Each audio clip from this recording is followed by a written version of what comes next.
Good evening everyone. আজকে দেখো আমরা একদম স্ট্রাকচার অফ অ্যাটমের লাস্ট ক্লাস বলতে পারো। আমরা এটা পড়লেই আমাদের চ্যাপ্টারটা কমপ্লিট হয়ে যাবে। যেগুলো বাকি আছে তার মধ্যে হচ্ছে ধরো ওই আউটবাউ প্রিন্সিপাল বা হুন্ড মাল্টিপ্লিসিটি ল বা তোমার ওই পাওলির অপবর্জন নীতি, এইগুলো আমাদের একটু বাকি রয়েছে। আর ইলেকট্রনের configuration, electronic configuration of atom, এইটা আমাদের এগুলো বাকি রয়েছে। চলো তাহলে আজকে এগুলো পড়ে নিই। নেক্সট তাহলে কবে তোমাদের ফুল চ্যাপ্টারে মক টেস্ট হবে সেটা তোমাদের আমি হোয়াটসঅ্যাপে বলে দেবো। আর সবাই কিন্তু ফুল চ্যাপ্টারের মক টেস্ট অনেকেই জানি, যারা একদম day to day mock test গুলো তোমরা দাওনি অনেকেই আছো যারা, কিন্তু বলবো ফুল চ্যাপ্টারে যে মক টেস্টটা আছে সেটা সবাই প্লিজ দেওয়ার চেষ্টা করো।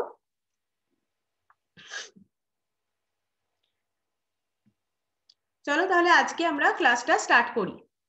দেখো আজকে আমাদের যেটা পড়বো বলছিলাম যে filling of orbital in atom. The filling of electron into the orbital of different atoms takes place according to the Aufbau principle, which is based on the Pauli exclusion principle, Hund's rule of maximum multiplicity, and the relative energies of the orbital. বলছে এই যে electron, তার মানে কি filling of orbital in an atom, বলছে যে electron গুলো ভর্তি হবে এক একটা অরবিটালে। ঠিক আছে, এক একটা অরবিটালে ইলেকট্রন গুলোর ভর্তিটা কিভাবে ভর্তি হবে সেটা কিন্তু ডিপেন্ড করে পাওলির এই অপবর্জন নীতি বা হুন্ডের মাল্টিপ্লিসিটি রুল, এবং এছাড়াও কিন্তু অরবিটাল গুলোর এনার্জির ওপরও ডিপেন্ড করে কিছুটা। ঠিক আছে, তাহলে এই ইলেকট্রন গুলোর filling of electron into the orbital of different atom, বিভিন্ন পরমাণুর ক্ষেত্রে কিন্তু এটা এই তিনটে রুলস এর ওপর ডিপেন্ড করে। তার মধ্যে ফার্স্ট যেটা আমাদের আছে দেখো aufbau principle. Aufbau, the word aufbau is a German word. এটা হচ্ছে একটা জার্মান শব্দ যার মানে হচ্ছে বিল্ডিং আপ। বিল্ডিং আপ মানে কি? বিল্ড করা, তোমরা জানো যে গড়ে তোলা যেটাকে বলে বাংলায় বিল্ডিং আপ। এই যে building up of the orbitals means the filling up of the orbital with electron. building up করছে মানেটা কি না, আফবাউ মিনিং, এটা হচ্ছে একটা জার্মান শব্দ যার মিনিং হচ্ছে বিল্ডিং আপ। এই বিল্ডিং আপ কথাটার মানে হচ্ছে যে filling up of orbital with electron, electron দ্বারা কক্ষকগুলো কিন্তু একদম ফিল্ড হয়ে যাচ্ছে। এই প্রিন্সিপালে বলেছিল যে in the ground state of the atom the orbitals are filled in order of their increasing energy. একদম in the ground state of the atom, এটা কিন্তু তোমরা অবশ্যই মার্ক করবে, ভেরি ভেরি ইম্পর্টেন্ট। এখান থেকেও কিন্তু তোমাদের এই লাইনটা তুলে একটা এমসিকিউজ দিতে পারে। দেখো তাহলে এই মেন আফবাউ প্রিন্সিপালের মেন বক্তব্যটা কি ছিল না, এই প্রিন্সিপালের মেন বক্তব্যটা ছিল যে in the ground state of the atom the orbitals are filled in order of their increasing energy. বলছে যে এই যে পরমাণুগুলোর গ্রাউন্ড স্টেটে, অ্যাটম গুলোর একদম গ্রাউন্ড স্টেট মানে একদম ভূমিস্তর যেটাকে বলে বাংলায়, একদম গ্রাউন্ড স্টেটে কি হয়, অরবিটালস গুলোর যে অর্ডার মানে শক্তির বৃদ্ধি, তাদের ইনক্রিজিং এনার্জি, শক্তি বৃদ্ধির ক্রম অনুযায়ী তারা ফিল হয়।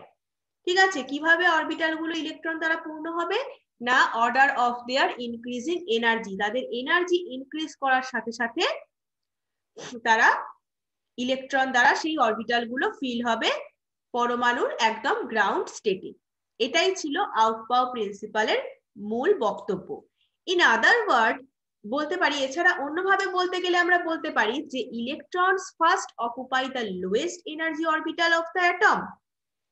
বলছে যে ইলেকট্রন গুলো প্রথমে কিন্তু একদম কম শক্তি সম্পন্ন কক্ষকগুলোকে অকুপাই করবে, দখল করে নেবে, and enter into higher energy orbital only after the lower energy orbitals are filled. যখন লোয়ার এনার্জি অরবিটালস গুলো যাদের শক্তি কম তারা যখন ফিল আপ হয়ে যাবে, তারপরে তারা কিন্তু হায়ার লেভেলের দিকে এন্টার করবে।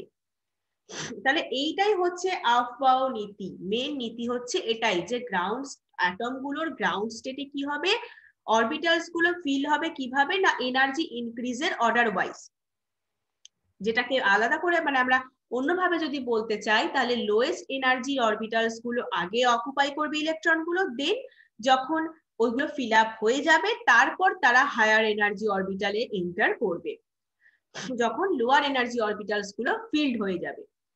তোমরা দেখবে আগে পড়েছো যে energy of a given orbital depend করে কিসের ওপর, আমরা আগের ক্লাসে যেটা পড়েছিলাম এফেক্টিভ নিউক্লিয়ার চার্জের ওপর, তাই তো? একটা given orbital, energy of a given orbital মানে একটা নির্দিষ্ট অরবিটালের এনার্জি ডিপেন্ড করে এফেক্টিভ নিউক্লিয়ার চার্জ, যেটা কার্যকরী নিউক্লিয়ার আধান যেটাকে বাংলায় বলা হয়, এফেক্টিভ নিউক্লিয়ার চার্জ যেটাকে আমরা কি দ্বারা ডিনোট করেছিলাম, ZEFF, এফেক্টিভ নিউক্লিয়ার চার্জ দ্বারা। এটা কিন্তু একটা আমরা আগে পড়েছো তোমরা যে এই গিভেন অরবিটালের এনার্জিটা ডিপেন্ড করে এফেক্টিভ নিউক্লিয়ার চার্জের উপর।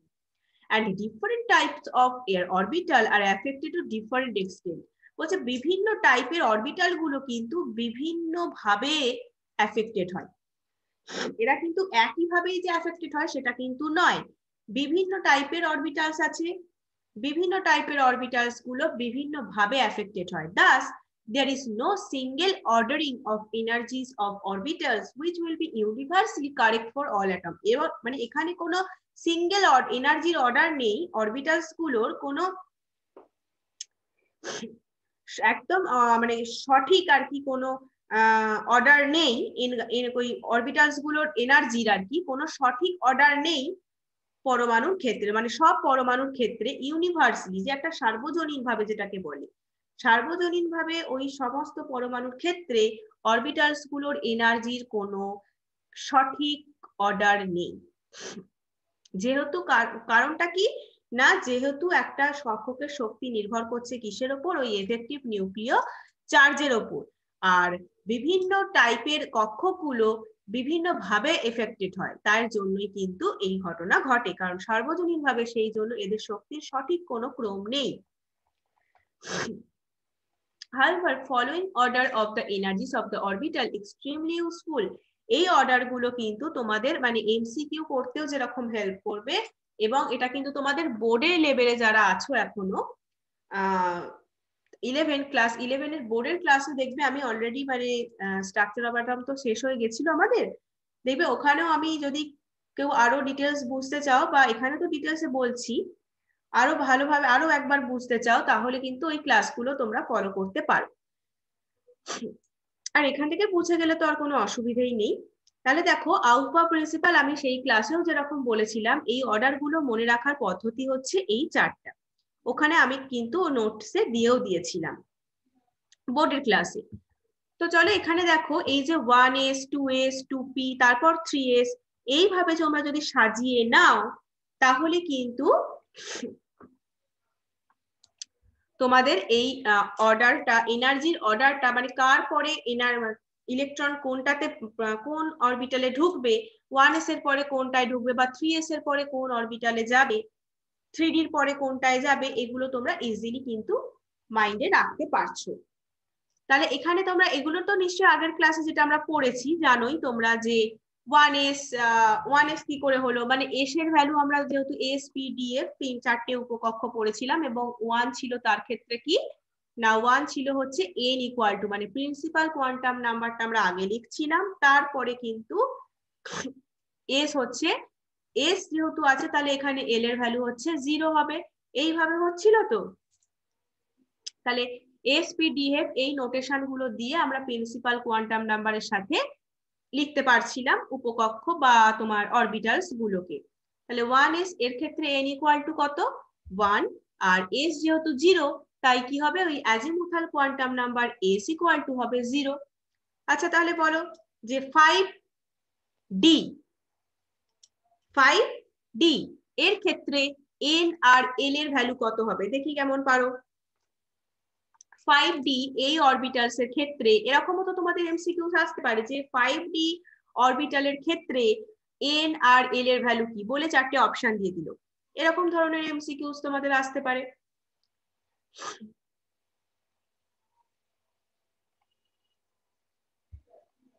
তাহলে 5d এর হচ্ছে কি না n ইকুয়াল টু হচ্ছে আমাদের 5 আর যেহেতু ডি, তার মানে আমরা কি চার্টে পড়েছিলাম এস পি ডি এফ, আর এল এর ভ্যালু কি হয় 0 1 2 3 4 এটসেট্রা, এইভাবে চলতে থাকে।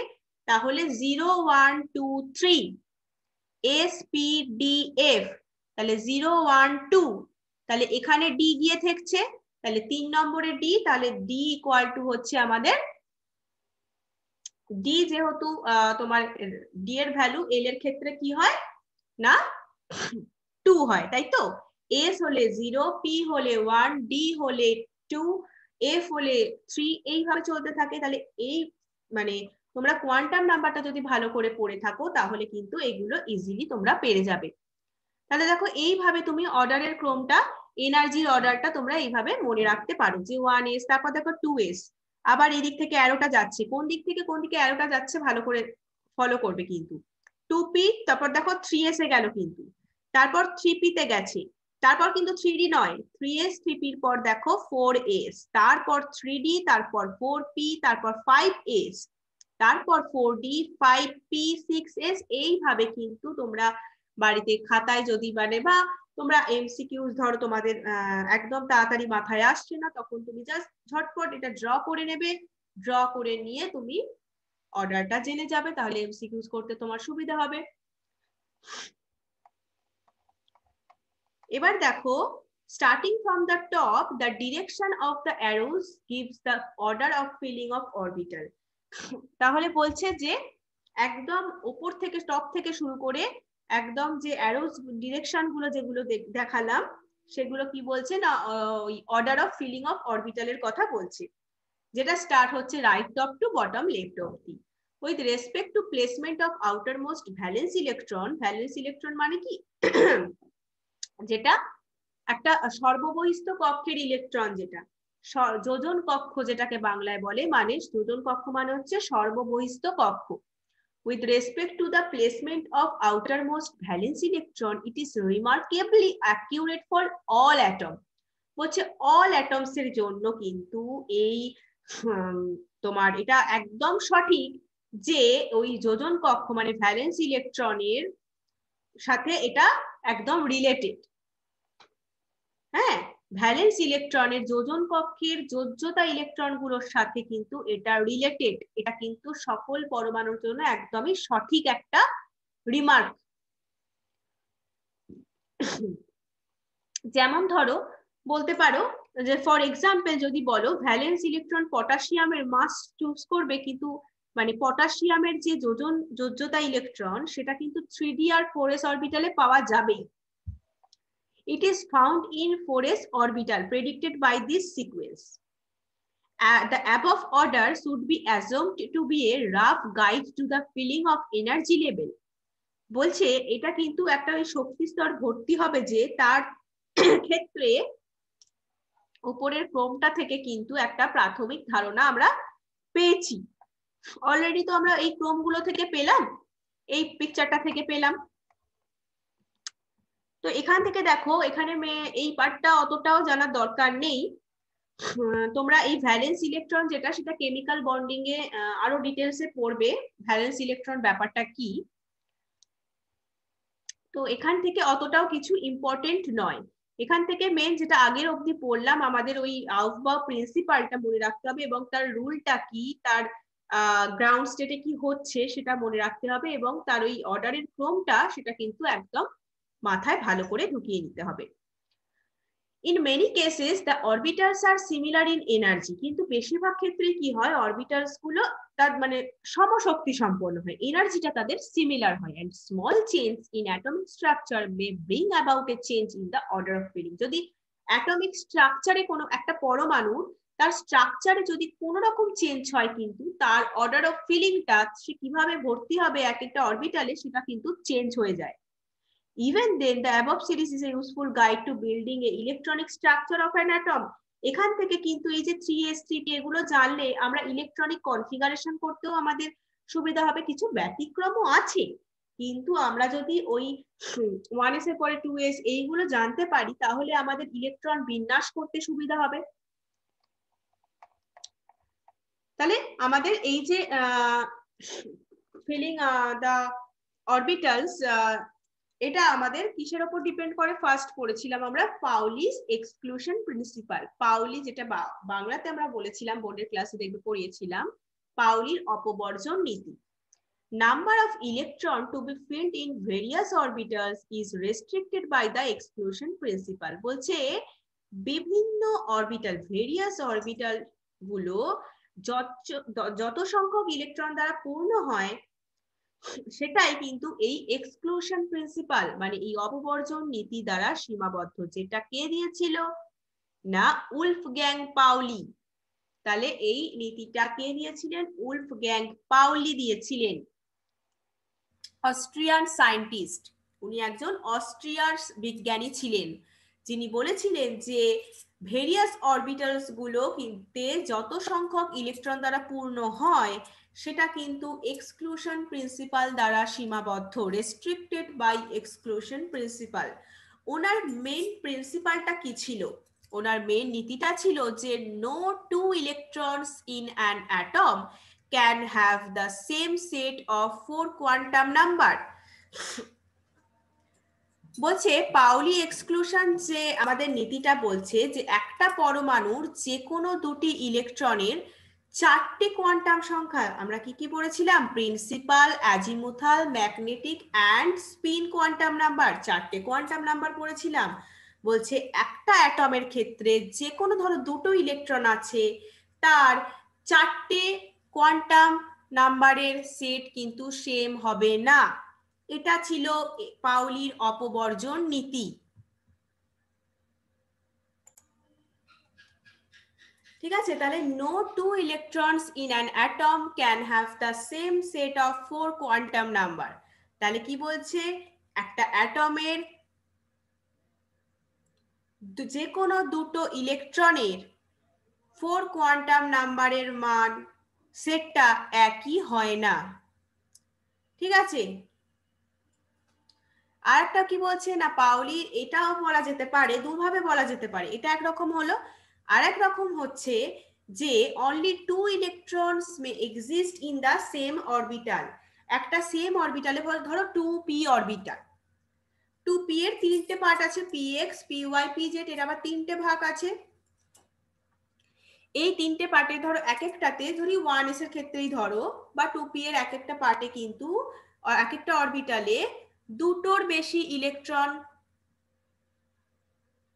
থাকবে না। ঠিক আছে,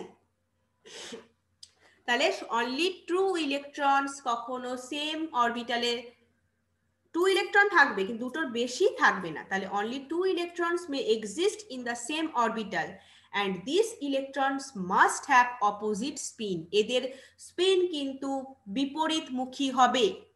ঠিক আছে, তাহলে শুধুমাত্র দুটো ইলেকট্রন একই কক্ষকে থাকতে পারে এবং এই ইলেকট্রনগুলো একদম অপোজিট হবে, অপোজিট স্পিনের হবে, বিপরীতমুখী ঘূর্ণন হবে এটার। তার মানে কি আমরা স্পিনে কি পড়েছিলাম না? Plus up minus up. তার মানে এরাও তাই হবে, দুটো ইলেকট্রন যারা থাকবে তাদের স্পিনটা হবে একটার প্লাস আপ একটার মাইনাস আপ।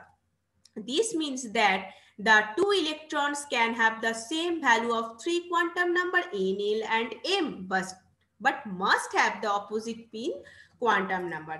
বলছে n, l আর m এর মান একই হতে পারে কিন্তু স্পিন কোয়ান্টাম নাম্বার এই মাত্র যেটা বললাম সেটা কিন্তু অপোজিটই হবে, প্লাস অফ হবে একটার আর একটার মাইনাস অফ হবে।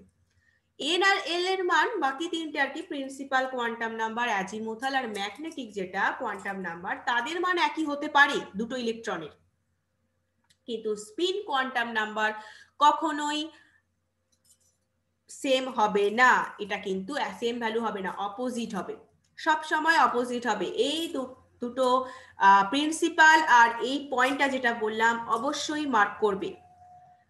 পিডিএফটাও তোমাদের অবশ্য মার্ক করেই পাঠাবো যেরকম পাঠিয়েছিলাম, তাও তোমরা কিন্তু এখন পড়তে পড়তে মার্ক করবে, তোমাদের সুবিধার জন্যই বলছি।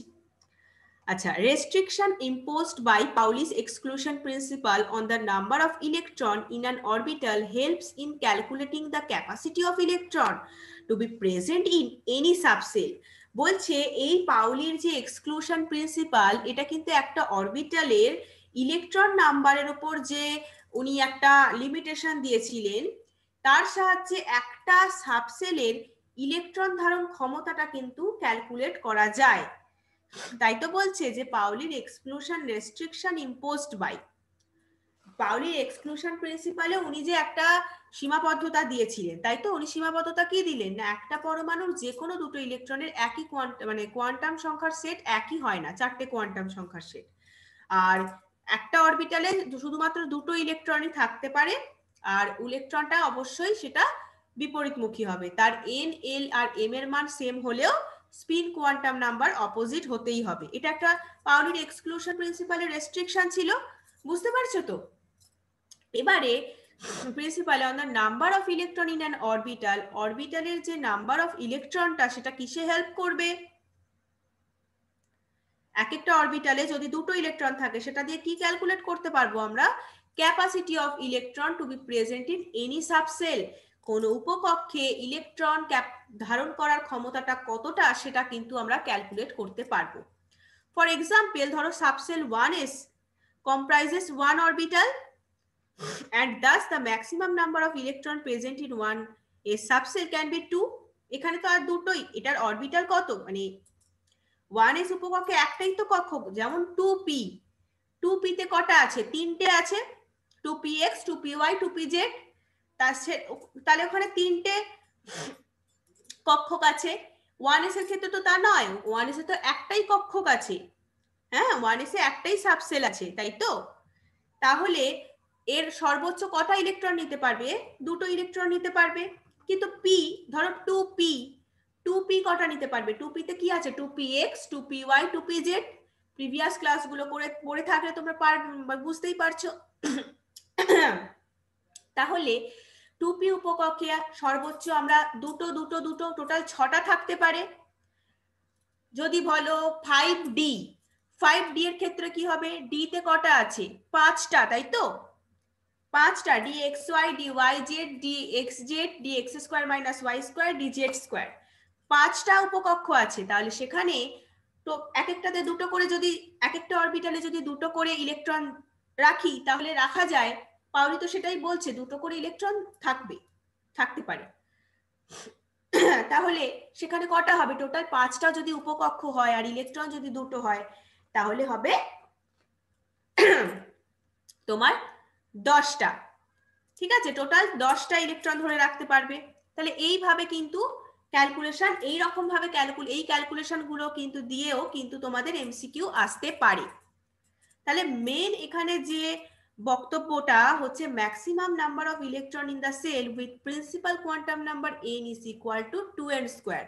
তার মানে প্রিন্সিপাল কোয়ান্টাম নাম্বার যদি n হয় সেটা ওই অরবিটালস এর ক্ষেত্রে, ওই সেলের ক্ষেত্রে যে ম্যাক্সিমাম নাম্বার অফ ইলেকট্রনের মান সেটা হবে 2n স্কয়ার। তাহলে প্রিন্সিপাল কোয়ান্টাম নাম্বার n জানা থাকলে আমি ম্যাক্সিমাম ইলেকট্রন নাম্বার বের করে ফেলতে পারবো। 2 ইন্টু সেই n যদি 2 হয় 2 স্কয়ার, তাহলে 2 ইন্টু 2 4, তাহলে 4 ইন্টু 2 8, তাহলে সেই সেলে কটা ইলেকট্রন আছে সর্বোচ্চ ম্যাক্সিমাম ইলেকট্রন নাম্বার কত আমি 2n স্কয়ার করে বের করে ফেলতে পারবো। তাহলে এটাও কিন্তু অবশ্যই মার্ক করবে। তাহলে এই প্যারাগ্রাফটা কিন্তু তোমাদের একদম লাইন বাই লাইন পড়তে হচ্ছে। নেক্সট যে রুলটা আছে দেখো, আমরা বললাম যে Hund's rule of maximum multiplicity. হুন্ডের রুলটা কি ছিল দেখো, this rule deals with the filling of electron into the orbitals belonging to the same subshell. কি বলছে? এই রুলস এর দ্বারা বলছে সেম সাবসেল মানে একই উপকক্ষগুলোতে, সেম সাবসেলে বর্তমান কিছু কক্ষক সমূহের ইলেকট্রন বিন্যাস কিন্তু তুমি ব্যাখ্যা করতে পারা যায়। অর্থাৎ orbitals of equal energy, energy তাদের অরবিটাল গুলোতে সিমিলার হয় বললাম, যেটাকে বলে ডিজেনারেট অরবিটাল। যদি কোনো অরবিটালের এনার্জি ইকুয়াল হয় সেগুলোকে আমি ডিজেনারেট অরবিটাল বলতে পারি। এটাও কিন্তু ইম্পর্টেন্ট ফর এমসিকিউ, এনইটি আর জেই। এই নীতির মেন বক্তব্যটা হচ্ছে যে pairing of electron in the orbital belonging to the same subcell, pairing of electron in the orbital belonging to the same subcell p, d or f does not take place until each orbital belonging to that subcell has got one electron each, that is it is a singly occupied. কি বলছে, যেটা একদম আমরা প্রথমের ইন্ট্রোডাকশনটায় পড়ছিলাম, সেটা হচ্ছে যে একটা সাবসেলে উপস্থিত অরবিটালস গুলো ইলেকট্রন তখনই জোড় হবে যতক্ষণ না ওই উপকক্ষের প্রত্যেকটা কক্ষক অন্তত একটা করে ইলেকট্রন দ্বারা পূর্ণ হচ্ছে। ধরো আমি যেটা বলছিলাম 4D বা 5D 6D, এগুলোর ক্ষেত্রে কি হচ্ছে দেখো, পাঁচটা, এদের কটা আছে কক্ষক, অরবিটালস আছে পাঁচটা, ডি এর ক্ষেত্রে তো পাঁচটা আছে, পি এর ক্ষেত্রে তিনটে, এগুলো তো আগেই পড়েছো। তাহলে পাঁচটা অরবিটালের এক একটাতে একটা একটা করে আগে ভর্তি হবে, হুন্ড এটাই বলেছেন, ঠিক আছে, বললেন পাঁচটা উপকক্ষের প্রত্যেকটাতে একটা একটা করে আগে ভর্তি হবে, পূর্ণ হওয়ার পর তারপরে কিন্তু ইলেকট্রন আবার পরের শুরু থেকে আবার ভর্তি হতে থাকবে, তখনই তারা জোড় হবে যখন একটা দ্বারা পূর্ণ হয়ে যাবে। ধরো ডি এর চারটে পূর্ণ হয়েছে, একটা খালি আছে, তখন কিন্তু সে আবার প্রথম কক্ষকে প্রবেশ করবে না, তখন সে আগে কিন্তু লাস্ট কক্ষকটায় ঢুকবে, সেটা হয়ে যাওয়ার পর বাকি আরো ইলেকট্রন পড়ে থাকলে তারপরে সে ইলেকট্রন জোড় তৈরি করবে। হলো, বোঝা গেল? এই হচ্ছে আমাদের হুন্ডের রুলস ছিল, ম্যাক্সিমাম মাল্টিপ্লিসিটি। সিন্স দেয়ার আর 3p 5d যেটা বললাম এই মাত্র 7f orbital, pairing of electron will start in the pdf orbital with the entry of 4th 6th 8th electron.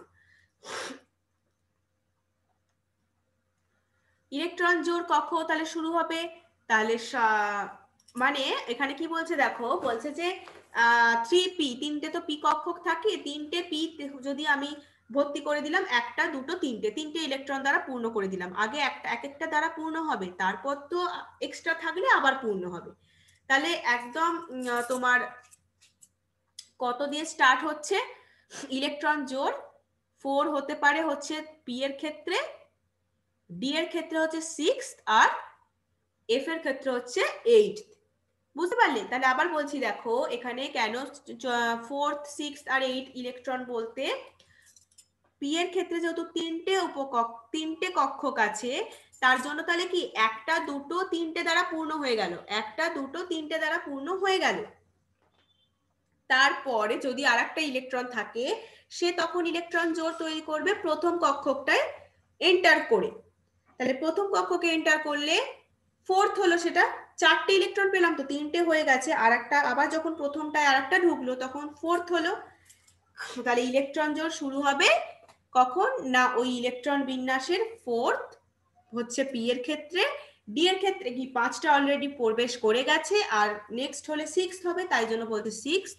7টা F আছে, তাই এফ এর ক্ষেত্রে কি হবে, 7টায় পূর্ণ হয়ে গেল, তারপরে যখন আবার 8 নম্বরটা ঢুকবে তখন জোড় ইলেকট্রন জোড় শুরু হচ্ছে আর কি, সেই কথাটাই এখানে বলেছে। It has been observed that half-filled and fully filled degenerate set of orbital acquire extra stability due to their symmetry. বলছে এটা আমরা দেখা গেছে যে হাফ ফিল্ড মানে অর্ধপূর্ণ, ফুললি ফিল্ড মানে সম্পূর্ণভাবে পূর্ণ, সমশক্তি সম্পন্ন যে অরবিটালস গুলো, তাদের নিজস্ব যে ডিউ টু দেয়ার সিমেট্রি, নিজস্ব সিমেট্রির জন্য, একটা বেঙ্গলিতে যেটাকে বলে প্রতিসাম্য, সিমেট্রির আর কি জন্য কি হয়েছে না, নিজেদের সিমেট্রির জন্য এক্সট্রা স্টেবিলিটি পায় তারা। বুঝতে পেরেছো? এক্সট্রা স্টেবিলিটি পায় কারা না, হাফ ফিল্ড এবং fully field degenerate sets of orbital গুলো, তারা এক্সট্রা স্টেবিলিটি কেন পায়, তাদের নিজস্ব সিমেট্রির জন্য। সেটা আমরা পরে একদম লাস্ট টপিক আছে, ওটা আমরা পড়বো।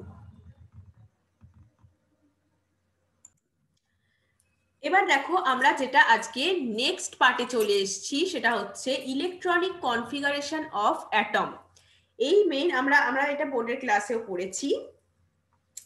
এবার আমরা এনইটির জন্য যেটা পড়বো সেটা হচ্ছে দেখো The distribution of electron into orbitals of an atom is called its electronic configuration. তার মানে একটা অ্যাটমের অরবিটালস গুলোতে ইলেকট্রনের যে বিন্যাসটা, ইলেকট্রন গুলো বন্টন যেটাকে বলছে, ডিস্ট্রিবিউট হচ্ছে ইলেকট্রন গুলো, হ্যাঁ, ইলেকট্রনের যে ডিস্ট্রিবিউশন সেটাকেই বলে ইলেকট্রনিক কনফিগারেশন, যেটাকে বেঙ্গলিতে বলে ইলেকট্রন বিন্যাস। If one keeps in mind the basic rules which govern the filling of different atomic orbitals, the electronic configurations of different atoms can be written very easily. যদি তো মানে কেউ ধরো বিভিন্ন পারমাণবিক যে কক্ষক সমূহতে ইলেকট্রনের ভর্তির সাধারণ নিয়মগুলো জেনে থাকে, তাহলে সাধারণ নিয়ম মানে কি, এই যে পাউলির অপবর্জন নীতি, হুন্ডের মাল্টিপ্লিসিটি ল, তুমি যদি এগুলো আউফবাউ প্রিন্সিপাল এগুলো যদি তুমি জেনে থাকো, এগুলোই তো ইলেকট্রন ফিল করার নিয়মগুলো আমরা এতক্ষণ যেটা পড়লাম, তাহলে এগুলো কেন পড়তে হবে, কেন এতটা ইম্পর্টেন্ট ওই প্রিন্সিপাল গুলো, না ইলেকট্রনিক কনফিগারেশন তবেই তুমি ভেরি ইজিলি করতে পারবে। দেখো, the electronic configuration of different atoms can be represented in two ways. দুভাবে এটা লেখা যেতে পারে। একটা হচ্ছে SPD এই নোটেশন দিয়ে, আর একটা হচ্ছে অরবিটাল ডায়াগ্রাম। তার মানে দুভাবে কিন্তু এটাকে প্রকাশ করা যাচ্ছে। একটা অরবিটালের ডায়াগ্রাম করেছি দেখো, আবার তুমি SPD দিয়েও করতে পারো। ঠিক আছে, তুমি লেখো না 1s1 2s2 2p6, এইভাবে তো ইলেকট্রন বিন্যাসগুলো করা হয়েছে। আর এটা একটা করতে এরকম ভাবে লিখতে পারো, আবার তুমি এরকম ডায়াগ্রাম লিখে তার মধ্যে এই কক্ষকটার মধ্যে কটা ইলেকট্রন ধরছে সেই অনুযায়ীও লেখা যায়। In the first notation, the subcell is represented by the respective letter symbol and the number of electron present in the subcell is depicted as the superscript like A, B, C, etc. বলছে প্রথম যে নোটেশনটা সেটা কি করে, একটা সাবসেলকে উপস্থাপনা করে নিজের অক্ষর দ্বারা, যেটা ASPD এইগুলো দ্বারা। তারপর যটা ইলেকট্রন আছে সেটা হচ্ছে এই দেখো S to the power A, এই যে ABC বসেছে না সুপারস্ক্রিপ্টে, একদম শীর্ষে দেখো সুপারস্ক্রিপ্টে SAAP to the power B, তাহলে এই যে ABC এগুলো হচ্ছে ইলেকট্রনের নাম্বার। তাহলে 1s1 তার মানে এখানে ইলেকট্রন আছে একটা, এসে তাহলে একটা অ্যারো বসবে, অ্যারোটা আমরা প্রথম আসছি, তাহলে SPD দিয়ে এইভাবে তুমি ইলেকট্রন বিন্যাসকে লিখতে পারছো। আবার তুমি অরবিটাল ডায়াগ্রাম দিয়ে যদি লিখতে চাও সেরকম ভাবেও হবে, সেগুলো পড়ছি দেখো। The similar subcell represented for different cells in differentiated by writing the principal quantum number before the respective cell, ওটা আগেরটাই বলছে, মানে SPD দিয়ে নোটেশন দিয়েই বলছে। তাহলে আমরা কিরকম বলছিলাম 1s1 2s2 2p6 এরকম বলছিলাম তো, তাহলে 2p6 কেন হবে, 2p6টা কেন হবে না, 2p6টা হবে তোমার ধরো 2 হচ্ছে প্রিন্সিপাল কোয়ান্টাম নাম্বার, আগেই তো আমরা বলেছি 2p বা 4s, তাতে n ইকুয়াল টু 4 বা n ইকুয়াল টু 2 এইভাবে হয়। তাহলে 2p6, 6টা হচ্ছে ইলেকট্রন নাম্বার, তার মানে ইলেকট্রন একদম সুপারস্ক্রিপ্টে বসছে, তার আগে p, এই যে নোটেশন এর আগে বসছে কি না, এর আগে বসছে হচ্ছে তোমার প্রিন্সিপাল কোয়ান্টাম নাম্বারটা। ঠিক আছে, এইভাবে তুমি তাহলে ইলেকট্রনিক কনফিগারেশন করতে পারবে। ইন দ্য সেকেন্ড নোটেশন যেটা তোমার হচ্ছে অরবিটাল ডায়াগ্রাম, যেটা বললাম দুভাবে তো লেখা যেতে পারে, তাহলে 2 নম্বরটা হচ্ছে orbital diagram. Each orbital of the subshell is represented by a box, একটা করে বক্স আঁকা হয়েছে দেখো, and electron is represented by an arrow. তাহলে যটা ইলেকট্রন আছে যদি একটা থাকে একটা অ্যারো হবে, ভর্তি হয়ে যাবে একটা অ্যারো দিয়ে, ওপর দিকে দেখো অ্যারোটা পজিটিভ স্পিন অ্যান্ড অ্যারো এর নেগেটিভ স্পিন। তার মানে কি বলেছিলাম, পাউলির অপবর্জন নীতি জানলেই তুমি তাহলে এটা পেরে যাচ্ছ যে দুটো ইলেকট্রন থাকবে কিন্তু তারা অপোজিট স্পিনের হবে, তাই তো বলেছিলেন পাউলি, দুটো ইলেকট্রন থাকবে, কি মনে পড়ছে তো, এই সবেই আমরা পড়েছি আজকের ক্লাসে, যে পাউলি বলেছিলেন যে একটা এই ধরো এসে টোটাল দুটো থাকতে পারে, এক একটা অরবিটালসে দুটো থাকতে পারে ইলেকট্রন, এবং তারা সেই দুটো ইলেকট্রন কিন্তু তাদের n l m এদের মানটা কিন্তু সমান হলেও স্পিন কোয়ান্টাম নাম্বার কিন্তু অপোজিট হবে। তাহলে একটা প্লাস হাফ একটা মাইনাস হাফ, তাই জন্য কিন্তু দেখো এই অ্যারোটাও কিন্তু অপোজিট হয়, একটা পজিটিভ স্পিন হয় আর একটা নেগেটিভ স্পিন হয়। ধরো বলি যদি 2p6, ঠিক আছে, 2p6 ধরো আছে, ঠিক আছে, তাহলে কি হবে না 2p6 তাহলে 2px 2py 2pz, তাহলে এখানে একটা করে আগে ভরে যাবে, তারপরে কিন্তু আর একটা করে সেটা হচ্ছে নেগেটিভ স্পিন বসবে, ঠিক আছে, একটা অ্যারো হচ্ছে পজিটিভ স্পিনের বসবে, একটা হয়ে গেল, তিনটে ধরলো, তারপরে কি হবে ইলেকট্রন জোড় কখন শুরু হবে, ফোর্থ থেকে, তাহলে ফোর্থ নাম্বারটা কিন্তু এখানে নেগেটিভ সিন মানে এই নেগেটিভ অ্যারোটা দিয়ে বসছে। Advantage of second notation over the first is, এই যে সেকেন্ড যে আমাদের প্রসেসটা ইলেকট্রনিক কনফিগারেশন লেখার, তার এটা কেন বেশি অ্যাডভান্টেজিয়াস, কারণ হচ্ছে যে এখানে আমি চারটে কোয়ান্টাম নাম্বারকেই রিপ্রেজেন্ট করতে পারবো, এস পি ডি এফ এই সবকটাকে কিন্তু আমরা প্রকাশ করতে পারি,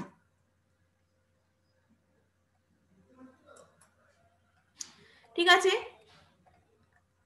নেক্সট দেখো বলছে the hydrogen atom has only one electron which goes, hydrogen অ্যাটমের একটা ইলেকট্রন আছে যেটা কিনা goes in the orbital with the lowest energy namely 1s, তাহলে এটা প্রথমেই একদম আগে তো লোয়েস্ট এনার্জিতে, কে বলেছিল এটা আফবাউ, তাই তো দেখেছো, তাহলে এই রুলস গুলো আমরা যদি না জানি তাহলে ইলেকট্রন কনফিগারেশন করা ইম্পসিবল, আর যদি জানি তাহলে খুব ইজিলি আমরা করতে পারছি। দেখো যে হাইড্রোজেনের তো একটা ইলেকট্রন আছে, তাহলে সেটা একদম লোয়েস্ট এনার্জিতে ঢুকবে 1s এ, তাহলে ইলেকট্রনিক কনফিগারেশন দেখো কিরম হবে, 1s এ একটা ইলেকট্রন আছে তাহলে সেটা একটাই হবে পজিটিভ স্পিন, কিন্তু হিলিয়ামের ক্ষেত্রে 1s2 তার দুটো electron, hydrogen helium lithium beryllium boron, এইভাবে তোমাদের কিন্তু ইলেকট্রন নাম্বারটাও, ইলেকট্রন নাম্বার কোনটা, যেটা আমাদের প্রোটন সংখ্যা, যেটা অ্যাটমিক নাম্বার, সেটাই তো ইলেকট্রন নাম্বার, তাহলে এইগুলো যদি জানা থাকে তুমি আরো ভালো করে করতে পারবে। কত অবধি বলেছিলাম বেশ তোমাদের আমরা মনে রাখতে, আমি পড়ানোর সময় বোর্ডের ক্লাসে পড়ানোর সময় বলেছিলাম ক্যালসিয়াম এর অবধি যদি মনে রাখো বা রুবিডিয়াম এই অবধি মনে রাখলে ভালো হয় আর কি, অ্যাটেন্ড করতে সুবিধা হবে আর পরবর্তীকালেও কিন্তু কাজে লাগে এগুলো। হিলিয়াম তাহলে দেখো দুটো ইলেকট্রন আছে, তাহলে একটা ভর্তি হয়ে গেছে, তারপরে আর একটা, ঠিক আছে, তাহলে third electron of lithium is not allowed in the 1s orbital, তাহলে একটা 1s এর ক্ষেত্রে আমি তো দুটো ইলেকট্রনই থাকতে পারি, তাহলে পরেরটায় চলে যাবে সেটা আবার, তাই তো, তখন 2s এ চলে যাবে, 1s থেকে 1s এর পর যেটা আছে 2s, তারপর 2p আছে, এইভাবেই তো হয়, তাহলে 2s এ চলে যাবে আর একটা ইলেকট্রন, 2s এর ক্ষেত্রে একটা ইলেকট্রন বসবে, এরকম একটা অ্যারো 2s এর ক্ষেত্রে, তখন লিথিয়ামের ক্ষেত্রে বলছি, তাহলে পাউলি অপবর্জন নীতিতে এটা পড়েইছি। It therefore takes the next available choice, namely the 2s orbital, যেটা এই মাত্র বললাম, তাহলে 1s2 1s এ দুটো ঢুকলো, লিথিয়ামের কটা ইলেকট্রন, তিনটে তো, তাহলে 1s এ তো দুটোই প্রবেশ করতে পারবে, আর তো পারবে না, তারপরে কার মধ্যে যাবে 2s এর ক্ষেত্রে যাবে, তাহলে 2s এ বাকি যে একটা পড়ে আছে সেটা 2s এ আমাদের যেতে হবে।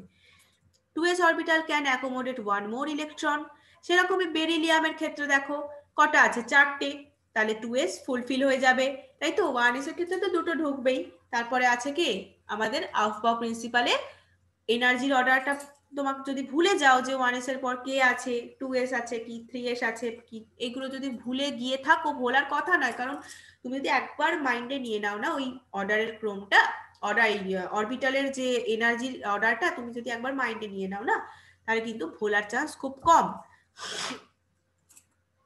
ঠিক আছে। তাহলে 1s2 2s2 2s2 তার মানে কি 2 হচ্ছে দুটো ইলেকট্রন, বাকি লিথিয়ামের তিনটে ছিল তাই 2s1 হয়েছিল, বেরিলিয়ামের তোমার 2s2 কারণ এদের চারটে টোটাল, তাহলে 1s এ দুটো ঢুকে গেছে, 2s এ বাকি দুটো প্রবেশ করে গেল। এরকমই দেখো ইন দ্য নেক্সট 6 এলিমেন্ট, যেমন বোরন কার্বন অক্সিজেন নিয়ন, সবার ক্ষেত্রেই দেখো লিথিয়ামে দেখো এই যে 1s 2s আর তো দরকার নেই, তার তিনটেই আছে। এ দেখো কার্বনের ক্ষেত্রে দেখো কার্বনের কটা আছে, 6টা, ইলেকট্রন সংখ্যা 6, তাই তো 6 হচ্ছে কার্বনের ইলেকট্রন সংখ্যা, তাহলে 1s এ দুটো ঢোকালাম, 2s এ দুটো দিলাম, দুটো ইলেকট্রন 2s এর ক্ষেত্রে দিলাম, আর বাকি তারপরে 2s এর পরে কি আছে 2p আছে, তাহলে কি হবে, পি এর তো 3টে, তাহলে একটা একটা করে ঢুকলো, বাকি এই কক্ষটা কিন্তু খালি থেকে গেল। ঠিক আছে, আর নেই, 6টা হয়ে গেল ভর্তি। এইভাবে দেখো 1s 2s 2p, এইভাবে দেখো নিয়নের ক্ষেত্রে, দেখো নিয়নের দেখো পুরোটা ভর্তি হয়ে গেছে, দেখেছো 10টা। নিয়নের ইলেকট্রন নাম্বার কত, 10, তাহলে 1s এ ভর্তি হলো, 2s এ দুটো ভর্তি হয়ে গেল, 4টে হয়ে গেল।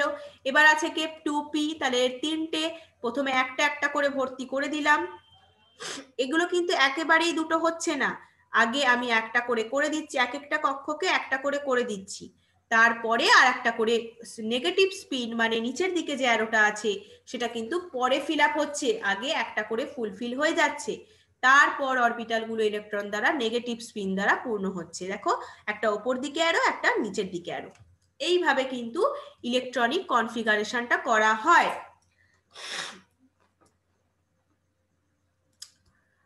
ঠিক আছে, বুঝতে পেরেছো তো? নেক্সট দেখো, বলছে এই electronic configuration of the element sodium to argon follow exactly the same pattern as the electronic elements from lithium to neon with the difference that 3s and 3p orbital are getting filled now. মানে এটার সাথে কেবল মানে পার্থক্যটা হচ্ছে এটাই, lithium থেকে নিয়ন অবধি হয়, শুধু পার্থক্য হচ্ছে এদের 3s আর 3p অরবিটাল এদের ক্ষেত্রে একদম সম্পূর্ণরূপে ফিল্ড হয়ে গেছে। This process can be simplified if we represent the total number of electron in the first two cell by the name of element neon. বলছে এই পদ্ধতিটাকে আরো সহজ করে যেতে পারি আমরা যদি ধরো প্রথম দুটো কক্ষকের মোট ইলেকট্রন সংখ্যাকে এনি দ্বারা, এনি লিখে দিলাম কারণ নিয়ন অবধি সেম, হ্যাঁ লিথিয়াম থেকে নিয়ন অবধি সেই মৌলটার সেম,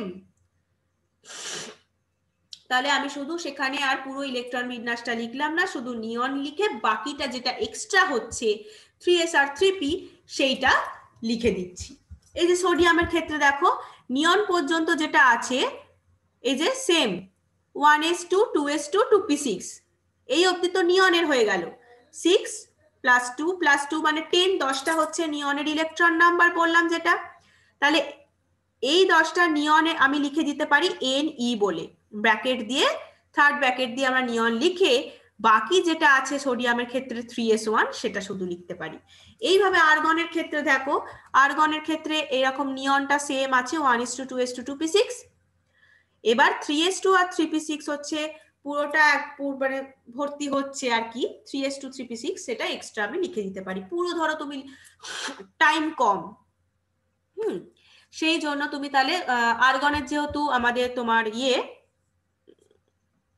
18 নাম মানে ইলেকট্রন নাম্বার যেহেতু 18, তাই তোমরা কিন্তু নিয়ন 10টা যেহেতু 10 অবধি লিখে আবার তারপরে 3s2 আর 3p6, ঠিক আছে? আবার বলছি শোনো, তাহলে তুমি কি করবে না সোডিয়াম, ধরো সোডিয়াম থেকে আর্গন অবধি ইলেকট্রন বিন্যাসটা আর কি ইলেকট্রনিক কনফিগারেশন যেহেতু তোমার সেম প্যাটার্নে ফলো হচ্ছে, মানে সোডিয়ামের ধরো 1s2 2s2 2p6 এবং আর্গনের হচ্ছে 1s2 2s2 2p6 3s2 3p6 এই প্যাটার্নে চলে আসছে। এবার এই যে 1s2 2s2 2p6 এই পার্টটা নিয়নের সাথে সেম, নিয়নের ইলেকট্রন কনফিগারেশন তো তাই 1s2 2s2 2p6, তাই তো এক্সট্রা পড়ে থাকছে হচ্ছে সোডিয়ামের ক্ষেত্রে 3s1 একদম পুরো যাচ্ছে আর্গন অবধি, সেটা হচ্ছে 3s2 3p6, বাকি নিয়নের মতোই সেম, তাই জন্য আমি বাকিটা না লিখে শুধু সেখানে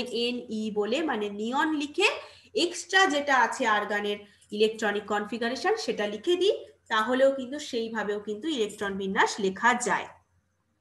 The electrons in the completely filled cell are known as core electron. Complete মানে একদম সম্পূর্ণভাবে যারা পূর্ণ হয়েছে তাদেরকে কোর বলছে, একদম মেন পার্ট হিসেবে ধরা হচ্ছে, and added to the electronic cell with the highest principal quantum number called valence electron। বলছে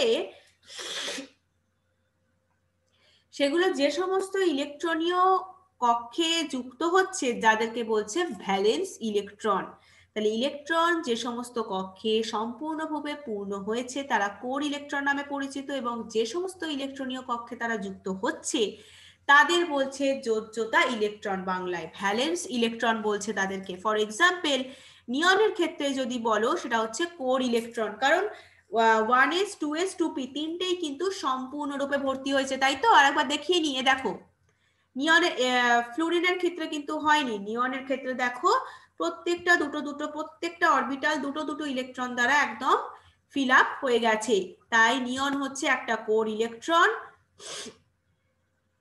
এবং Na থেকে মানে সোডিয়াম থেকে আর্গন অবধি যে সকল ইলেকট্রন থাকছে তারা হচ্ছে ভ্যালেন্স ইলেকট্রন, তাই তো? যে সমস্ত ইলেকট্রনীয় কক্ষে তারা সোডিয়াম থেকে আর্গন অবধি যুক্ত হচ্ছে। নিয়নটা, এটা তো কোর ইলেকট্রন, এই নিয়ন আমরা একটু আগেই পড়লাম, যেটা নিয়ন লিখে আমি বাকি এই সোডিয়াম থেকে আর্গন অবধি যত মৌল আছে তাদেরকে নিয়ন লিখে বাকি ইলেকট্রন বিন্যাসটা লিখতে পারি। সেই জন্য নিয়ন যেহেতু একটা সম্পূর্ণরূপে ভর্তি হচ্ছে ইলেকট্রন দ্বারা, ওটা একটা কোর ইলেকট্রন। আর কোন ইলেকট্রনীয় কক্ষে তারা যুক্ত হচ্ছে সেটা হচ্ছে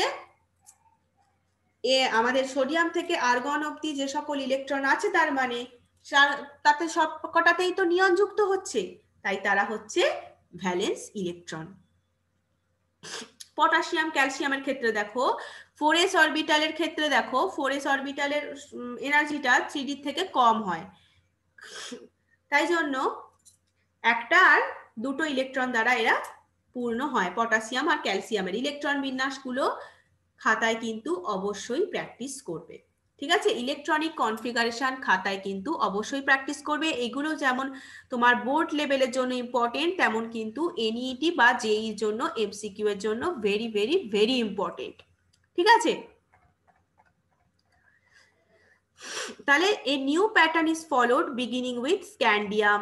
একটা স্ক্যান্ডিয়াম থেকে আবার নিউ প্যাটার্ন হচ্ছে যে 3d orbital being lower in energy than 4p orbital. 3d অরবিটালের শক্তি 4p থেকে, এটা তুমি আব্বাও প্রিন্সিপালের যে অর্ডারটা আছে এনার্জি তার থেকেই বলে নিতে পারবে। এবার 3d শক্তি যেহেতু 4p এর ক্ষেত্রে কম, তাই সেটা ইলেকট্রন দ্বারা বেশ আগে পূর্ণ হবে। যার শক্তি কম সে তো বলেছি তো যে লোয়েস্ট এনার্জি স্তরে আগে প্রবেশ করবে ইলেকট্রন। তাহলে সেই কারণে স্ক্যান্ডিয়াম, টাইটেনিয়াম, ভ্যানাডিয়াম, ক্রোমিয়াম, একদম জিঙ্ক, যেখানে 5টা 3d কক্ষক সমন্বয়ে অধিকৃত হয় এরা। তাহলে এই ব্যাপারটা যদি আমি জানি, we may be puzzled by the fact that chromium R copper have 5 and 10 electron in the 3d orbitals. এদের ক্ষেত্রে কিছু কিন্তু মানে 4s এ দুটো করে, 3d তে 4টে, এবং 9এর পরিবর্তে কিন্তু এখানে 5টা আর 10টা ইলেকট্রন থাকে। 4s কক্ষে কিন্তু দুটো করে, 3d তে আমাদের 4টে এবং 9টা, 9 and 4, তাই তো? দেখো লেখা আছে, এই যে বলছে chromium and copper have 5 and 10 electron in 3d orbital rather than 4 and 9, as their position would have indicated the 2 electron in the 4s orbital. হ্যাঁ, বলছে যে এই ব্যাপারটা তো আমাদের আমরা পাজল হয়ে যাব। দেখো না, ক্রোমিয়াম আর কপারে বলছে 4s এ দুটো আর 3d তে 4টে আর 9টা থাকার কথা, তার বদলে 5টা আর 10টা থাকে। কারণটা কি? ওই যে হাফ ফিল্ড আর ফুললি ফিল্ড, যেটা বলছিলাম না পরে পড়বো। তার মানে একদম সম্পূর্ণভাবে পূর্ণ আর হাফ মানে অর্ধপূর্ণ কক্ষগুলো অধিক স্টেবল, মানে এক্সট্রা স্টেবিলিটি আছে, তার মানে লোয়ার এনার্জি, তার মানে এক্সট্রা স্টেবিলিটি পড়ছিলাম না আমরা, সেই জন্য হচ্ছে যে এরা 5টা আর 10টা ইলেকট্রন থাকে এদের।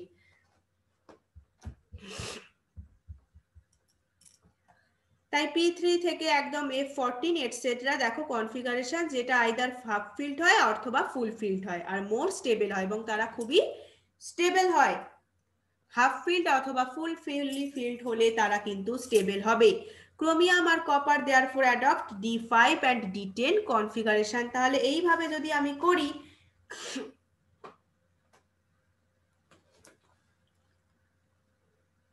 তাহলে কিন্তু এরা ইলেকট্রনীয় বিন্যাস লাভ করতে পারবে, তাই তো? হাফ ফিল্ড আর ফুল ফিল্ড এইগুলো অধিক স্টেবল হয়, এক্সট্রা স্টেবিলিটি এদের, সেই কারণে 4s যেহেতু দুটো আর 3d তে চারটে, কারণ d এর তো 5টা না, সেখানে চারটে থাকার তো কোনো কারণ নেই। সেই জায়গায় আমি যদি আর একটা ইলেকট্রনকে নিয়ে নিই পরেরটার থেকে আর একটা নিয়ে নিই, বা আগেরটার থেকে এরকম, তাহলে কি হবে? ক্রোমিয়ামের ক্ষেত্রে আমাদের 5টা আর কপারের ক্ষেত্রে 10টা আমি ইলেকট্রন রাখতে পারবো। তাহলে ইলেকট্রন বিন্যাসটাও কিন্তু তখন সঠিক হবে, তাই তো? With the saturation of the 3d orbital, the filling of the 4p orbital starts at gallium. এবার এখান থেকে বলছে গ্যালিয়াম থেকে, একটু গল্পের মতন করে বলি শোনো, যে গ্যালিয়াম থেকে শুরু করে একদম ক্রিপ্টন পর্যন্ত সম্পূর্ণ হচ্ছে তোমার 3d অরবিটালের আগে ভর্তি হচ্ছে, তারপর 4p ফিল আপ হতে শুরু করছে। আগে 3d হচ্ছে, তারপর 4p। 3d যেহেতু এনার্জি লোয়েস্ট, লোয়ার এনার্জি যেহেতু, তাই 3d আগে পূর্ণ হচ্ছে, তারপর 4p পূর্ণ হচ্ছে। পরবর্তী যে রুবিডিয়াম থেকে জেনন, এইগুলো মাথায় রাখবে, ঠিক আছে? রুবিডিয়াম থেকে জেনন, গ্যালিয়াম থেকে ক্রিপ্টন, এইভাবে তোমাদের বোর্ডের যে পিরিয়ডিক টেবিল ক্লাসটা করাছিলাম ওখানেও কিন্তু এগুলো পড়িয়েছিলাম। আর তোমার বোর্ডের তোমার স্ট্রাকচার অফ অ্যাটমে তো পড়িয়েছি এগুলো। তো দেখো রুবিডিয়াম থেকে জেনন, তো যারা করতে চাও ওই ক্লাসগুলো কিন্তু ফলো করতে পারো, বারবার বলছি। রুবিডিয়াম থেকে জেনন পর্যন্ত তাহলে 5s 4d 5p এই অরবিটালস গুলো 4s 3d 4p কক্ষকের মতোই কিন্তু। এবার আসছে 6s, পরপর আসছে কিন্তু আউটওয়ার্ড প্রিন্সিপাল ওয়াইজ। সিজিয়াম বেরিয়ামের ক্ষেত্রে কিন্তু একটা আর দুটো ধারণ করছে। তারপর ল্যান্থানাম আছে, মার্কারি আছে, 4f 5d আস্তে আস্তে এইভাবে কিন্তু পূর্ণ হতে থাকে। এবার ইউরেনিয়ামের যে পরবর্তী মৌলগুলো আছে সেগুলো কিন্তু শর্ট লিভড হয়, and all of them are produced artificially. তারা কিন্তু বাকি ইউরেনিয়াম অবধি খুব ন্যাচারালি প্রডিউসড হলো, কিন্তু বাকি যেগুলো ইউরেনিয়ামের পরবর্তী যে মৌলগুলো আছে সেগুলো কিন্তু আর্টিফিশিয়ালি প্রডিউসড হয়, ঠিক আছে? এবার ইলেকট্রন বিন্যাসটা জেনে আমাদের লাভটা কি? ওয়ান মে আস্ক দ্যাট, তোমরা জিজ্ঞেস করতেই পারো যে what is the utility of knowing the electron configuration? Electron configuration জেনে আমাদের লাভটা কি? The modern approach to the chemistry in fact depends almost entirely on electronic distribution to understand and explain chemical behavior. Chemical একটা behavior, যেটাকে বাংলায় বলছি রাসায়নিকভাবে আচরণটা বুঝতে বা ব্যাখ্যা করতে, সেটা কিন্তু সম্পূর্ণ এই ইলেকট্রনিক কনফিগারেশনের উপরই ডিপেন্ড করছে। Question like why two or more atoms combine to form molecules? Why some electrons are metals while others non-metal? Why electrons like helium and argon are not reactive but elements like halogen are reactive? এগুলো তো তোমার মনে প্রশ্ন জাগতে পারে। Find simple explanation from the electronic configuration. এখান ইলেকট্রনের configuration ক্ষেত্রে কিন্তু আমরা ইজিলি এদেরকে এক্সপ্লেন করতে পারি। কেন সেগুলো মেটালিক, কেন নন মেটালিক, কেন হিলিয়াম আর আর্গন এরা ইনার্ট গ্যাস হলো, নন রিয়াক্টিভ হলো, কিন্তু হ্যালোজেন গুলো রিয়াক্টিভ হচ্ছে, তাই তো? এগুলো আমরা ইজিলি কিন্তু ইলেকট্রনিক কনফিগারেশন থেকে ব্যাখ্যা করতে পারি। এগুলো কিন্তু আমি ডাল্টনের পরমাণুর থেকে মানে পরমাণু যে অ্যাটমিক স্ট্রাকচার থেকে, ডাল্টনিয়ান মডেল অফ অ্যাটম থেকে কিন্তু কোনো এর অ্যান্সার পাবো না, ঠিক আছে? পরমাণুর ইলেকট্রনীয় স্ট্রাকচারটা আমরা মানে ভালো করে যদি বুঝতে চাই, তার জন্য অত্যন্ত প্রয়োজনীয়, বোঝা অত্যন্ত প্রয়োজনীয়। তারপরেই তো আমরা মডার্ন যে কেমিস্ট্রির সম্পর্কে জ্ঞান আরো ভালো করে পাবো, সেটাই কিন্তু এই প্যারাগ্রাফে বলছে। নেক্সট যেটা আছে দেখো, প্রায় শেষের দিকে আমরা চলে এসেছি, যেটা আমরা বলছিলাম যে stability of completely field and half field subshell.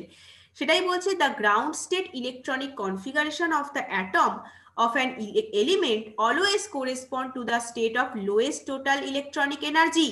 বলছে একটা মৌলের পরমাণুর যে গ্রাউন্ড স্টেটের কথা বলছে, গ্রাউন্ড স্টেটে ইলেকট্রনিক কনফিগারেশনটা সর্বদা এমন হবে যাতে মোট ইলেকট্রন শক্তিটা সর্বনিম্ন হয়, ঠিক আছে, একটা মৌলের পরমাণুর গ্রাউন্ড স্টেটের ইলেকট্রনিক কনফিগারেশনটা অলওয়েজ কিরকম হয় না, state of the lowest total electronic energy, সংশ্লিষ্ট মোট ইলেকট্রনীয় শক্তি সর্বনিম্ন হয়। The electronic configuration of most of the atom follow the basic rule, যেটা আমরা আগেরটায় পড়েছি। হাফ ফিল্ড ফুল ফিল্ডের ক্ষেত্রে in certain element copper chromium, যেটা বলছিলাম 4s আর 3d, এরা হচ্ছে যে তোমার হাফ ফিল্ড ফুল ফিল্ডের ক্ষেত্রে এখানে দুটো, 4s এর ক্ষেত্রে দুটো আর 3d তে 4টে আর 9টা। ক্রোমিয়াম আর এই কপারের ক্ষেত্রে আর ক্রোমিয়ামের ক্ষেত্রে বলছি, 4s এর ক্ষেত্রে দুটো আর 3dর ক্ষেত্রে আমাদের 4টে 9টার বদলে এখানে 5টা আর 10টা থাকছে। আমি ইলেকট্রন কনফিগারেশনটা ঠিক করে করতে পারছি। এখানে দেখো একদম শেষের দিকে চলে আসছি। এই যে দেখো এখানটা পড়বে যে কপার আর ক্রোমিয়াম, এদিকে দেখো 3d5 4s1, 4s এ তো দুটো থাকার কথা, কিন্তু যেহেতু 3d আগে আছে তাই আমি 4s থেকে একটা নিয়ে নেব, একটা করে যদি ভর্তি হয়, ঠিক আছে, 3s থেকে 3d 4s থেকে আমি একটা নিয়ে নিয়ে কি হলো, 4s এর ক্ষেত্রে 2 এর বদলে 1 হয়ে গেল, 3d এর ক্ষেত্রে 5 হয়ে গেল। কপারের ক্ষেত্রে সেরকম দেখো 3d10 4s1,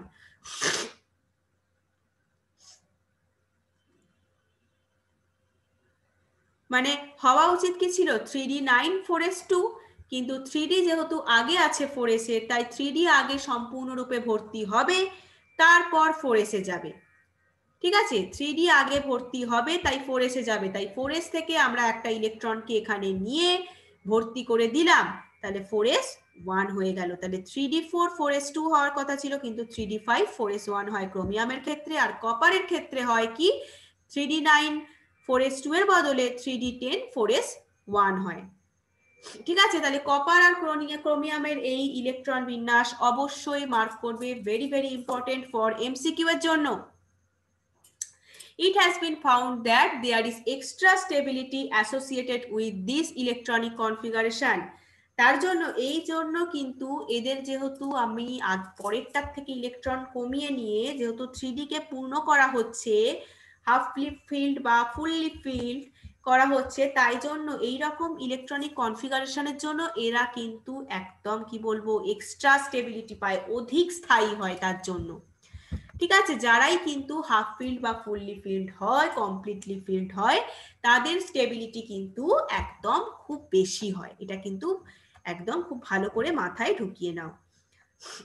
ঠিক আছে, এখানে দেখো causes of stability of completely field, এটা হচ্ছে যে মানে এরা কেন স্টেবিলিটি পায় আর কি, তার জন্য যে সিমেট্রিক্যাল ডিস্ট্রিবিউশন হতে পারে। দেখো 4 এক্সচেঞ্জ বাই ইলেকট্রন 1, এই যে 4টে যেরকম আমাদের ইয়েতে হলো তোমার, এই যে কোনটাতে দেখালাম, এই যে ক্রোমিয়াম আর কপারের ক্ষেত্রে দেখালাম, কি ছিল না 3d4 ছিল, কিন্তু দেখো একটা ইলেকট্রন এখানে চলে এসে কি হলো 4 এক্সচেঞ্জ বাই অ্যান ইলেকট্রন, এখানে 3 এক্সচেঞ্জ বাই 2 ইলেকট্রন 2। এক্সচেঞ্জ এনার্জি এর মাধ্যমেও হতে পারে। এছাড়া তাহলে এই দুটো কারণের জন্য, একটা হচ্ছে প্রতিসম ইলেকট্রন বিন্যাস, আর একটা হচ্ছে এক্সচেঞ্জ এনার্জি। এনার্জি এক্সচেঞ্জ করব আমরা, শক্তির বিনিময় করব, অথবা প্রতিসম ইলেকট্রন মানে হচ্ছে যে তোমার সম্পূর্ণভাবে পূর্ণ বা অর্ধপূর্ণ কক্ষসমূহ কি করে, সিমেট্রি আছে, আমরা বলেছি সিমেট্রি ইলেকট্রন বিন্যাস লাভের কারণেই এরা এক্সট্রা স্টেবিলিটি পাচ্ছে। তাহলে একই কক্ষকে আছে তারা সব সমশক্তি সম্পন্ন হয়, আমরা আগেই বলেছি এটা। ইলেকট্রনগুলো নিউক্লিয়াস দ্বারা আরো দৃঢ়ভাবে আকৃষ্ট হয়। আর এক্সচেঞ্জের ক্ষেত্রে কি হয়, যখন 2 বা তার বেশি ইলেকট্রন যারা একই দিকে ঘুরছে, একটা উপকক্ষের সমশক্তি সম্পন্ন কক্ষকে বর্তমান থাকে, সেটা থেকেই তারা স্টেবিলিটিটা পাচ্ছে, একটা স্টেবিলিটি তাদের উৎপন্ন হচ্ছে। ঠিক আছে, এই ইলেকট্রনগুলো আবার যখন তাদের স্থান পরিবর্তন করছে তখন কি হয়, শক্তি বিনিময় করছে, তার মানে একটা ইলেকট্রন যদি তাদের স্থান পরিবর্তন করে তাহলে কি হবে, সেটা তার মানে শক্তিটাও তাদের এক্সচেঞ্জ হবে, তাই তো। এইভাবেও কিন্তু দেখো পিকচার গুলো দেখলেই বুঝতে পারবে, 2 এক্সচেঞ্জ বাই ইলেকট্রন 3, ইলেকট্রন 3 এর দ্বারা দেখো চেঞ্জ হচ্ছে। এখান থেকে এখানে যাচ্ছে ইলেকট্রনগুলো, এইভাবে কি হচ্ছে না শক্তির বিনিময় ঘটছে। এখানে একটাই চেঞ্জ হয়েছে, এখানে দেখো একটাই শুধু চেঞ্জ হয়েছে ইলেকট্রন 4 এর দ্বারা, এখান থেকে এখানে গেল, এইভাবে হচ্ছে। এখানে দেখো সব ইলেকট্রনিক কনফিগারেশন গুলো তোমাদের দেয়া রয়েছে, এগুলো দেখে না, এগুলো না দেখে প্রথমে তোমরা এলিমেন্টস গুলো লিখে নিলে, এই যে যেটা বলছিলাম মোটামুটি ধরো আমি বলছি 4D তো এই 4F অবধি যতগুলো আছে, রুবিডিয়াম, তোমরা রুবিডিয়াম অবধি খাতায় প্র্যাকটিস করবে, রুবিডিয়াম অবধি। আচ্ছা তোমরা কি একটা কাজ করো, সেটা হচ্ছে এখানে দেখো প্রায় শেষের দিকে এগুলো সবই ইলেকট্রন বিন্যাসগুলো দেওয়া আছে, ঠিক আছে, ইলেকট্রনিক কনফিগারেশন গুলো দেওয়া আছে। এগুলো তোমরা একটা কাজ করো যে তোমরা আমাকে রুবিডিয়াম অবধি লিখবে এরকম করে, যে এলিমেন্ট বলে পরপর একদম হাইড্রোজেন থেকে রুবিডিয়াম অবধি লিখে এরকম বক্স করে তোমরা আমাকে অরবিটাল ডায়াগ্রাম যে প্রসেসটা দেখিয়েছি, একটা বক্স করে তার মধ্যে পজিটিভ স্পিন এবং নেগেটিভ স্পিন ওইভাবে রুবিডিয়াম অবধি লিখে আমাকে পাঠাবে। এটা কিন্তু তোমাদের একটা হোমওয়ার্ক থাকলো, ঠিক আছে। ইলেকট্রনিক কনফিগারেশন কিন্তু ভেরি ভেরি ইম্পর্টেন্ট, কারণ এটা প্রত্যেকটা চ্যাপ্টারের সাথে তোমার রিলেটেড। কেমিক্যাল বন্ডিং করতে গিয়েও দেখবে এগুলো কিন্তু খুবই ভাবে মানে ভীষণভাবে কাজে লাগে, আর এখান থেকে খুব ভালো কোয়েশ্চেন আসে কিন্তু এনইটি আর জেইর জন্য, ঠিক আছে। মানে এনইটি আর জেই দুটোর জন্যই কিন্তু ইম্পর্টেন্ট। তাহলে কি করবে বললাম, যে electronic configuration of the element বলে হেডলাইন দেবে, দিয়ে এলিমেন্ট গুলো হাইড্রোজেন থেকে রুবিডিয়াম অবধি লিখলে, রুবিডিয়াম কোনটা বুঝতে পেরেছো তো, আর বি যার ইলেকট্রন নাম্বার হচ্ছে 37, ইলেকট্রন নাম্বার 37, এইভাবে লিখবে না 1s2 1s, এইভাবে এসপিডি নোটেশন দিয়ে নয়, অরবিটাল ডায়াগ্রাম দিয়ে, তার মানে কি বক্স করবে এসপিডি এর এফ, তোমাদের তো ডি অবধি হবে, রুবিডিয়াম বলেছি আমি, তাহলে বক্স করে এসপিডি, তার পি এর ক্ষেত্রে 3টে, ডি এর ক্ষেত্রে 5টা, আর এস এর ক্ষেত্রে তো একটাই, এইভাবে ইলেকট্রনের কনফিগারেশন গুলো করে আমাকে পাঠাবে, ঠিক আছে। সবাই কিন্তু এই হোমওয়ার্কটা করবে, ওকে। তাহলে চলো এই অবধি আজকে আমাদের স্ট্রাকচার অফ অ্যাটম চ্যাপ্টারটা কমপ্লিট হয়ে গেল। এবার নেক্সট কবে মক টেস্ট হবে ফুল চ্যাপ্টারের ওপর, সেটা আমরা তোমাদের জানিয়ে দেবো, ঠিক আছে, হোয়াটসঅ্যাপে ওটা তোমাদের জানিয়ে দেবো কবে ফুল মক টেস্টটা হবে এই চ্যাপ্টারটা অ্যাটমিক স্ট্রাকচারের ওপর। নেক্সট তাহলে আমাদের নেক্সট চ্যাপ্টার শুরু করব, ওকে। তাহলে এই পর্যন্তই, ta-ta, good night, thank you.